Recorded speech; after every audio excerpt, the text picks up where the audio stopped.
tugas latsar saya. Jadi sebenarnya latsar ini sudah sampai pada tahap habituasi. Habituasi itu sebenarnya kata lainnya adalah pembiasaan. Nah, pembiasaan apa yang dilakukan di sini adalah mengenai dari rancangan aktualisasi saya yang sudah saya presentasikan kemarin dengan Pak Edi sebagai mentor saya.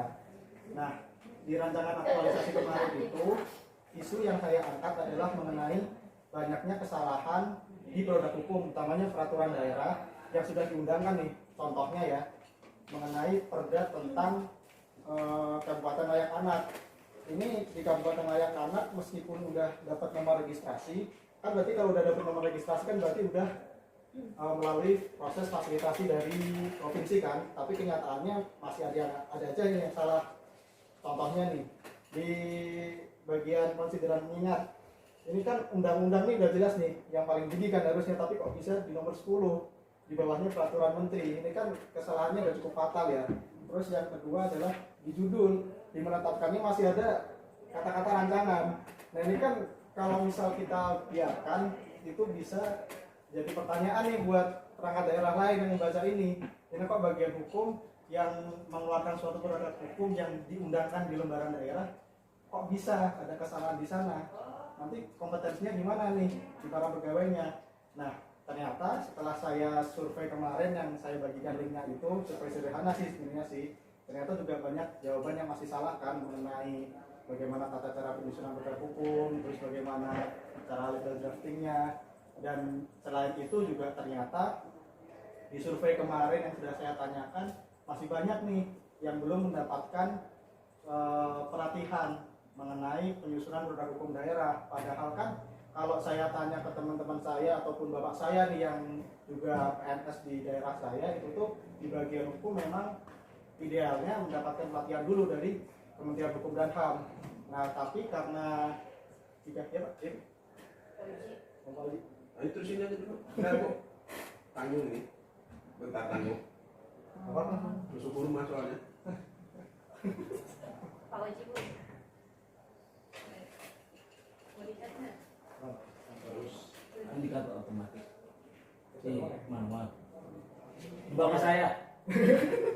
Idealnya itu mendapatkan pembekalan dan pelatihan dulu mengenai penyusunan produk hukum daerah. Apalagi di sini kan ada teman-teman kita nih yang latar belakangnya bukan sarjana hukum.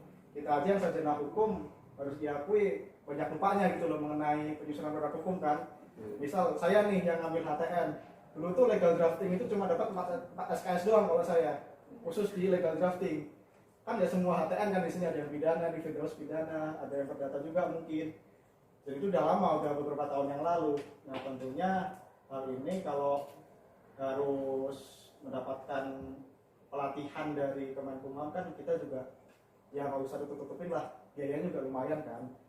Nah terus di sini saya mencari solusi apa nih yang paling tepat buat isu yang saya angkat dalam jangka waktu 1 bulan ini.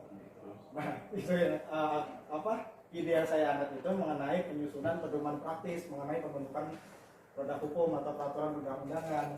Kenapa saya milih membuat buku praktis ini? Karena yang pertama kan emang jangka waktunya 1 bulan. Terus kita kan juga terkendala di biaya nih. Latsar kan kita juga dari biaya kita sendiri, nggak ada bantuan biaya gitu loh.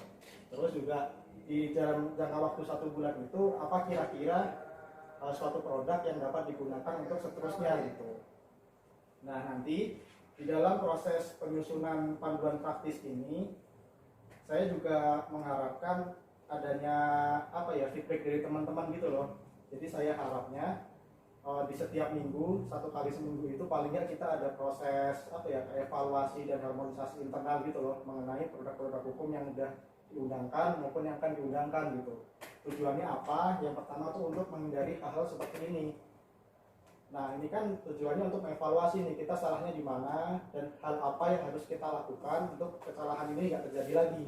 Nah nanti setelah kita melakukan diskusi tersebut, saya akan rekap nih kesalahan-kesalahan apa dan kesulitan apa yang teman-teman alami atau teman-teman hadapi gitu pada saat penyusunan produk hukum. Nanti saya akan tuangkan itu dalam bentuk buku panduan praktis itu mengenai solusi-solusinya kayak gimana gitu.